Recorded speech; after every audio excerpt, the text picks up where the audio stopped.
Here on MediaCom MC22, first intermission report, Iowa Heartlanders and the Norfolk Admirals, and happy to be joined by Iowa Heartlanders head coach and general manager Damon. Derek, Heartlanders scoring the final 5 minutes to tie and win in overtime last night. What'd you make of last night's game? Definitely wasn't our best game. I thought at the end of the day, resiliency, the character of the group came through, and it's been basically the theme all year that we have that resiliency and we never quit. Even when we don't have our best. Yeah, Heartlanders last night, I mean, really those first two periods, maybe even a little bit of the stretch in the third, did anything change? Was it a play or two that comes to mind that started to get the boys going, maybe about halfway, a little bit less than halfway through that third? I think to a man in that room, they all recognized that we weren't playing our game. We weren't even in the same stratosphere. As I said to the guys this morning, we weren't even in the same stratosphere to our identity, which is we're a north team, we're a hard forechecking team, we manage pucks, we make sure we get it all the way in deep, and that establishes our forecheck. And then conversely, coming back into our house, back into our D zone, we need to come back a lot harder. And the message I gave the guys this morning is championship teams, that's what they do. And that's what we're trying to do. We're trying to raise the standard of excellence here as we go forward into the playoffs. A couple greasy goals last night again. Ryan McGuire ties it in the third period. I know the power play's had its up and down moments this year. For the Heartlanders to score a power play goal like that, where it looks like Matt Stopp might make the prettiest shot of his young Heartlanders career, but it just deflects in the air and it's sort of greased in. How is that a reinforcement point that helps out the team to show, hey, it can come from anywhere and anyhow, and it doesn't need to be the perfect play? Yeah, I mean, absolutely. That's probably how you're going to score your power play goals at this time of year. They're ugly goals. It's just finding ways to get pucks to the net, and you get pucks and bodies to the net. At this time of year, the bang-bang plays are not really there. It's outworking the PK, as we talk about on a daily basis, finding ways to outwork them.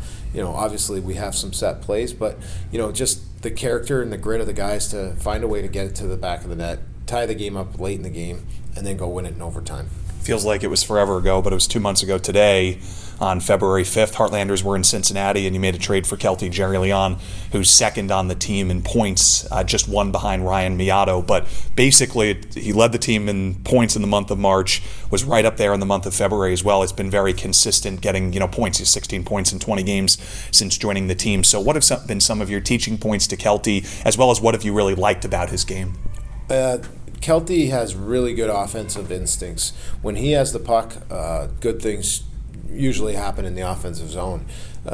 He's a guy I've talked about he's an incredible person. He's a great teammate. Guys love Kelty. It's just like a lot of these guys. There's little areas that you got to help them, see that where they can get a little bit better in their game. Probably play away from the puck, stick detail, and managing pucks in different areas. But at the end of the day, he brings an element that we need, and that's his ability to produce and get points in critical areas, is like the power play. Yeah, he has a couple power play points scored in overtime last night. Talking about Norfolk, when we were on the radio side yesterday and on Flow Hockey, you talked about they're a very rush-oriented team. Yeah. How'd you feel the Heartlanders did to quell that, and were they kind of what you expected when you saw the first game play out? They are a very skilled team. I would put them up there right above Toledo in that case. They are very, very skilled. They have guys that can obviously change the game in a single shift. But I think from our side, we didn't do a good enough job managing pucks, which as soon as you turn that puck over in areas like their blue line or just inside their blue line, you don't get it all the way deep, they're already springing. Guys like Han Crone, they're trying to spring, get behind our D, and that's what they live and die on. So if you take that away and you're hard and you stay above pucks, then it's going to be a hard night for them. Are your kids fans of Bluey? Yes, they have watched a lot of Bluey in their short time on this planet, but I've seen enough of Bluey as well. I don't mind Bluey. He's the whole family. All right, good. I've never seen it before, so I'll learn something tonight. Derek, thanks again. Appreciate a few talking points for us on the TV broadcast. Thanks, David. Absolutely. We'll be right back. Heartlanders and the Norfolk Admirals. We continue our coverage here at First Intermission.